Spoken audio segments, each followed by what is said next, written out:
Hello everyone guys, आज हम बात करने वाले हैं डीसीजी केबल्स एंड वायर्स के आईपीओ के बारे में। तो DCG wires and cables limited was founded in September 2017। तो DCG wires and cable limited company सितंबर 2017 में स्थापित हुई थी। The company mainly supplies its products to the transformer manufacturers in India and its main marketing strategy is to build and maintain good relationship with its customers. तो ये company अपने products mainly supply करती है India के transformer manufacturers को and इनकी main marketing strategy यही है कि अपने कस्टमर्स के साथ अच्छा रिलेशनशिप बनाने पे ध्यान देते हैं एंड देन उसे मेंटेन भी करके रखते हैं। The promoters has been in this industry since 2008। इस कंपनी के जो प्रमोटर्स हैं वो इस इंडस्ट्री में 2008 से हैं and his relationships with the customers clients have been very helpful for the growth of the company and उनके जो रिलेशनशिप है कस्टमर्स के साथ, क्लाइंट्स के साथ, वो बहुत ही हेल्पफुल रहे हैं इनके लिए, इनकी कंपनी की ग्रोथ के लिए। The company is a manufacturer of copper cables and wires. तो ये कंपनी बेसिकली एक मैन्युफैक्चरर है कॉपर केबल्स एंड वायर्स की। The focus is on the production of various types of copper cables used in the transformers and इनका main focus different types की copper cables जो wires होती हैं उनकी manufacturing पे ही रहता है जो कि ट्रांसफॉर्मर्स में यूज होती हैं। The product portfolio consists of copper tapes, paper covered copper tapes and wires, kraft, crepe, Nomex, mica, bare copper wires and tapes, copper tapes and fibre optic copper. And अगर हम इसके product portfolio की बात करें तो उसमें आते हैं copper tapes, paper cover copper tapes and wires, bare copper wires and tapes, copper tapes and fibre optic copper. DCG is proud to offer a wide range of copper products and इस company को proud है कि ये इतने wide range of copper products provide करती है। These companies bare copper strips, conductors and wires that ensures optimum conductivity for various applications. These include bare copper strips, conductors and wires that ensure optimum conductivity for various applications. And इसमें bare copper strips, conductors and wires include हैं जो कि optimum conductivity provide करती हैं। The company also offers paper jacketed copper conductors in rectangular and round shape as well as copper conductors with multiple paper jackets and connection cables specifically for transformers. ये company paper jacketed copper conductors rectangular shape में and round shape में provide करती है, plus ये copper conductors with multiple paper jackets and connection cables भी provide करती है transformers के लिए। For added durability the company offers fibre glass coated copper tapes and wires and durability के लिए ये company fibre glass coated copper tapes and wires provide करती है। In addition the companies copper tapes and wires are perfect for underwater applications and इनके जो copper tapes and wires हैं वो बिल्कुल ही परफेक्ट हैं अंडर वाटर एप्लीकेशंस में यूज होने के लिए। The company also offers double and triple bundled paper covered copper tapes and bundled conductors. ये company double and triple bundled paper covered copper tapes and bundled conductors भी provide करती है। अब हम इस कंपनी की कुछ स्ट्रेंथ्स के बारे में बात कर लेते हैं। तो उसमें से सबसे पहले आता है एक्सेप्शनल प्रोडक्ट क्वालिटी, दूसरे नंबर पे आता है कॉम्पिटेंस इन पर्सनलाइजेशन, तीसरे नंबर पे आता है कॉम्पिटिटिव प्राइसेस, चौथे नंबर पे आता है long standing reputation for reliability and consistency, पांचवी इसकी स्ट्रेंथ है extensive experience as a promoter. तो गाइस ये था इस कंपनी का ब्रीफ ओवरव्यू एंड जितना आपको इस आईपीओ के लिए इस कंपनी के बारे में जानने की रिक्वायरमेंट है उतना मैंने आपको अभी बता दिया है। अब हम इस वीडियो को 4 पार्ट्स में कवर करेंगे जिसमें हम सबसे पहले देखेंगे इस आईपीओ की डेट्स एंड डिटेल्स को, देन उसके बाद सेकंड नंबर पे हम इसके फाइनेंशियल्स फंडामेंटल्स को देखेंगे, तीसरे नंबर पे हम इसके करंट लाइव जीएमपी को देखेंगे, चौथे नंबर पे हम अपना एनालिसिस करेंगे जिसमें हम इसके सारे पॉजिटिव एंड नेगेटिव पॉइंट्स को कंपेयर करेंगे एंड देन अपना डिसीजन बनाएंगे कि हमें इस आईपीओ में अप्लाई करना है या फिर नहीं। तो इसीलिए इस वीडियो को कंप्लीटली एंड तक वॉच कीजिएगा एंड अगर आप इस चैनल पर पहली बार विजिट कर रहे हैं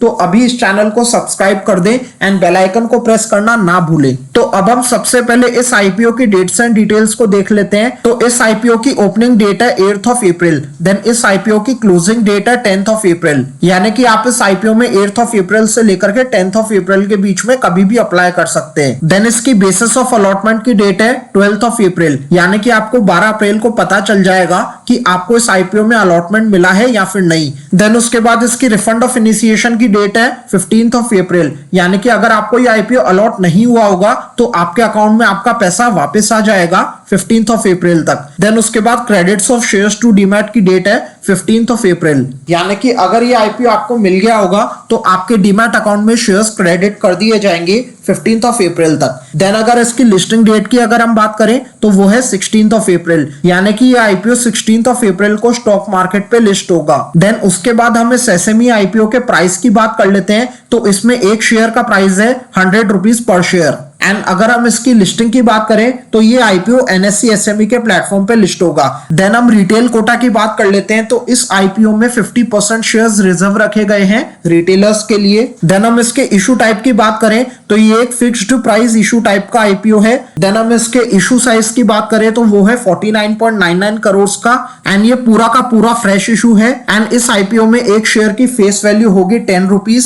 देन हम प्रमोटर्स की होल्डिंग की बात कर लेते हैं। तो प्रमोटर होल्डिंग प्री आईपीओ यानी कि आईपीओ के लिस्ट होने से पहले रहेगी 100%। देन आईपीओ के लिस्ट होने के बाद यानी कि पोस्ट आईपीओ में ये हो जाएगी 72.45% की। देन अब हम बात कर लेते हैं कि आपको इस आईपीओ में अप्लाई करने के लिए कितने अमाउंट की रिक्वायरमेंट होगी। तो इस आईपीओ में अप्लाई करने के लिए आपको 1,20,000 रुपीज की रिक्वायरमेंट होगी। एंड इस आईपीओ के एक लॉट में 1200 शेयर्स रखे गए हैं। एंड अगर आप एचएनआई कैटेगरी में अप्लाई करना चाहते हैं तो आपको 2 लॉट के लिए अप्लाई करना होगा, यानी कि 2400 शेयर्स के लिए। एंड एचएनआई कैटेगरी के केस में आपका अमाउंट यहाँ पे डबल हो जाएगा, यानी कि 2,40,000 का। अब हम उसके बाद इस कंपनी के फाइनेंशियल्स फंडामेंटल्स की बात कर लेते हैं। तो हमारे पास यहाँ पे 2021 मार्च, 2022 मार्च, 2023 मार्च एंड फरवरी 2024 तक का डेटा दिया हुआ है। एंड ये पूरा डेटा यहाँ पे लैक्स में दिया हुआ है। तो सबसे पहले हम इस कंपनी के एसेट्स की बात कर लेते हैं। तो 2021 में, तो 2000 मार्च में इसके एसेट्स का डेटा यहाँ पे नहीं दिया हुआ है।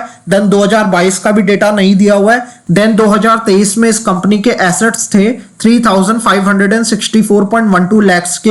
देन ये फेब 2024 तक बढ़कर हो गए 6,152.13 लाख के। देन रेवेन्यू की हम बात करें तो 2021 का डेटा हमारे पास नहीं है, 2022 का भी डेटा हमारे पास नहीं है। देन 2023 में इसका जो रेवेन्यू था वो था 5,455.18 लाख का। देन ये फेब 2024 तक बढ़कर हो गया 7,639.08 लाख का। देन हम प्रॉफिट आफ्टर टैक्स की बात कर लेते हैं। तो 2021 में इसका प्रॉफिट आफ्टर टैक्स था 10.4 लाख का। देन ये 2022 में बढ़कर हो गया 37.24 लाख का। देन ये 2023 में फिर बहुत ही अच्छी ग्रोथ के साथ बढ़कर हो गया 172.06 लाख का। देन ये फेब 2024 तक बढ़कर हो गया 847.10 लाख का। देन हम इसकी नेटवर्थ की बात कर लेते हैं। तो 2021 में इसकी नेटवर्थ थी 13.14 लाख की। देन 2022 में ये बढ़कर हो गई 443.69 लाख की। देन 2023 में ये फिर बढ़कर हो गई 1,533.82 लाख की।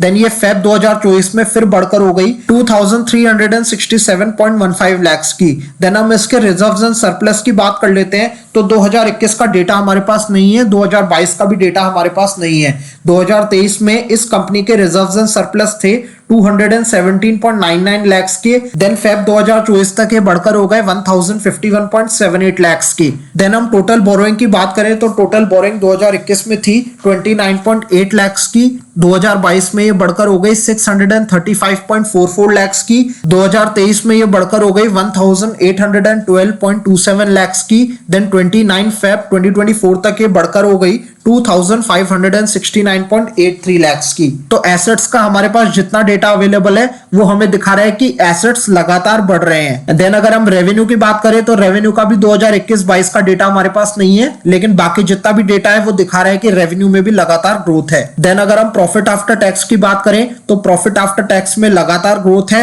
एंड बहुत ही अच्छी ग्रोथ है। देन हम नेटवर्थ की बात करें तो नेटवर्थ भी बहुत ही अच्छे तरीके से ग्रो हो रहा है, जो कि एक पॉजिटिव पॉइंट है। देन हम रिजर्व्स एंड सरप्लस की बात करें तो 2021 एंड 2022 का डेटा हमारे पास नहीं है। बाकी जितना भी डेटा हमारे पास अवेलेबल है वो यही शो कर रहा है कि रिजर्व्स एंड सरप्लस लगातार बढ़ रहे हैं, जो कि अगेन एक पॉजिटिव पॉइंट है। देन हम टोटल बोरोइंग की बात कर लेते हैं तो टोटल बोरोइंग भी लगातार बढ़ रही है एंड ये सबसे बड़ा नेगेटिव पॉइंट है। देन हम इसके केपीआईज यानी कि की परफॉर्मेंस इंडिकेटर्स की बात कर लेते हैं। तो सबसे पहले हम आरओई को देखते हैं। तो आरओई है 35.92% का। देन आरओसीई है 59.10% का। देन इसका डेट टू इक्विटी रेशियो है 1.09 का। देन इसका रिटर्न ऑन नेटवर्थ है 35.79% का। देन इसका प्राइस ऑन बुक वैल्यू है 5.57 का। देन इसका पैट मार्जिन है 11.09%। देन इसका ईपीएस प्री आईपीओ है 1.31 का, पोस्ट आईपीओ हो जाएगा 5.09 का। देन इसका पीई प्री आईपीओ में है 76.34 का, पोस्ट आईपीओ हो जाएगा 19.64 का। तो अगर हम सबसे पहले केपीआईज में आरओई की बात करें तो 15-20 से ऊपर है, जो कि एक पॉजिटिव पॉइंट है। देन आरओसी की बात करें तो वो भी 15-20 से ऊपर है, जो कि एक बहुत ही बड़ा पॉजिटिव पॉइंट है। देन हम डेट टू इक्विटी की बात करें वो 1 से ऊपर है, जो कि एक नेगेटिव पॉइंट है। देन हम रिटर्न ऑन नेटवर्थ की बात करें तो वो भी 15 और 20 से ऊपर है, जो कि अगेन एक पॉजिटिव पॉइंट है। देन इसके हम पैट मार्जिन परसेंटेज की बात करें तो पैट मार्जिन परसेंटेज भी ठीक है। Then price on book value की बात करें तो वो भी ठीक है। ओवरऑल अगर हम इसके फाइनेंशियल्स को देखें तो फाइनेंशियल्स में दम है, फाइनेंशियल्स अच्छे हैं। देन हम इस कंपनी के जीएमपी के बारे में बात कर लेते हैं। तो इस कंपनी का जीएमपी 2 अप्रैल से स्टार्ट हुआ था। देन 2 अप्रैल को ये चल रहा था 0 रुपीज का, 3 अप्रैल को भी ये चल रहा था 0 रुपीज का, 4 अप्रैल को ये बढ़कर हो गया 10 रुपीज का, 5 अप्रैल को ये फिर बढ़कर हो गया 18 रुपीज का। देन एज ऑफ नाउ जब ये वीडियो रिकॉर्ड हो रही है तो आज तारीख है 6 अप्रैल एंड आज इसका जीएमपी करंटली चल रहा है 18 रुपीज का। एंड जो एस्टिमेटेड लिस्टिंग प्राइस निकल के आ रहा है अकॉर्डिंग टू जीएमपी करंटली, वो अभी निकल के आ रहा है 118 रुपीज का। यानी कि आपको आपके इन्वेस्टेड अमाउंट पे 18% के प्रॉफिट होने के चांसेस हैं। तो अभी देखा जाए तो जीएमपी में लगातार ग्रोथ है, लेकिन फिर भी अभी जीएमपी कम चल रहा है बहुत ही। एंड अब हम इस कंपनी का एनालिसिस कर लेते हैं एंड डिसाइड करते हैं कि हमें इस आईपीओ में अप्लाई करना है या फिर नहीं। तो उसके लिए सबसे पहले हम इसके पॉजिटिव एंड नेगेटिव पॉइंट्स को कंपेयर करते हैं। तो सबसे पहले अगर हम इस कंपनी के एक बड़े पॉजिटिव पॉइंट की बात करें तो वो है कि ये पूरा का पूरा फ्रेश इशू है, जो कि एक बहुत ही बड़ा पॉजिटिव पॉइंट है। देन हम इस आईपीओ के फाइनेंशियल्स की बात करें तो assets, revenue, net worth, reserves and surplus सब कुछ ग्रो कर रहा है। एंड अगर हम प्रॉफिट आफ्टर टैक्स की बात करें तो प्रॉफिट आफ्टर टैक्स में बहुत ही अच्छी ग्रोथ है। देन अगर हम टोटल बोरोइंग की बात करें तो टोटल बोरोइंग भी बहुत ही अच्छी स्पीड से बढ़ रही है, जो कि एक बहुत ही बड़ा नेगेटिव पॉइंट है। देन हम इसके केपीआईज की बात करें तो केपीआईज में बस एक ही नेगेटिव पॉइंट है, इसका डेट टू इक्विटी रेशियो, जो कि 1 से ऊपर का है। बाकी ROE, ROCE, return on net worth की अगर हम बात करें तो वो 15-20 से बहुत ऊपर है, जो कि अगेन एक बहुत बड़ा पॉजिटिव पॉइंट है। देन हम इसके जीएमपी की बात करें तो जीएमपी में लगातार हालांकि ग्रोथ है, मगर फिर भी जीएमपी अभी बहुत कम चल रहा है। एंड क्योंकि एक एसएमई आईपीओ है तो एसएमई आईपीओ में अप्लाई करने का हमारा क्राइटेरिया यही रहता है कि अगर किसी भी आईपीओ के फाइनेंशियल्स अच्छे हैं एंड उस आईपीओ का जीएमपी 100% या फिर उससे ऊपर चल रहा है, तभी हम उस आईपीओ में रिस्क फ्री होकर के अप्लाई कर सकते हैं। लेकिन इस आईपीओ का जीएमपी क्योंकि अभी 18% चल रहा है, इसीलिए इसमें काफी ज्यादा रिस्क है।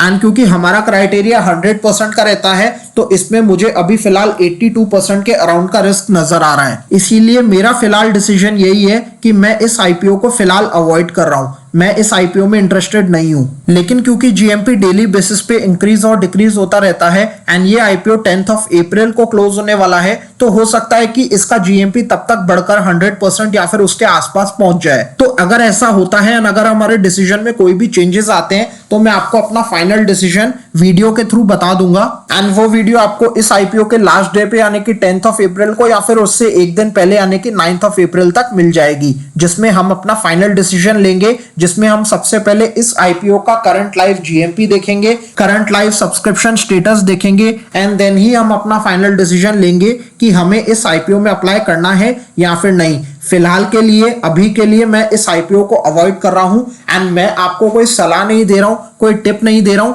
कि आप इस आईपीओ में अप्लाई करें या फिर नहीं। मेरा ये अपना पर्सनल ओपिनियन है कि मैं इस आईपीओ में अप्लाई नहीं कर रहा हूं। आप अपने फाइनेंशियल एडवाइजर से कंसल्ट करें, खुद भी इस आईपीओ का एनालिसिस करें एंड देन ही डिसाइड करें कि आपको इस आईपीओ में अप्लाई करना है या फिर नहीं। आई होप गाइस आपको ये वीडियो अच्छी लगी होगी। अगर सचमुच अच्छी लगी है तो इस वीडियो को डेफिनेटली लाइक करें एंड ऐसी वीडियोस आपको आगे भी मिलती रहे नोटिफिकेशंस के थ्रू। उसके लिए अभी हमारे चैनल को सब्सक्राइब करें एंड बेल आइकन को प्रेस करना ना भूलें।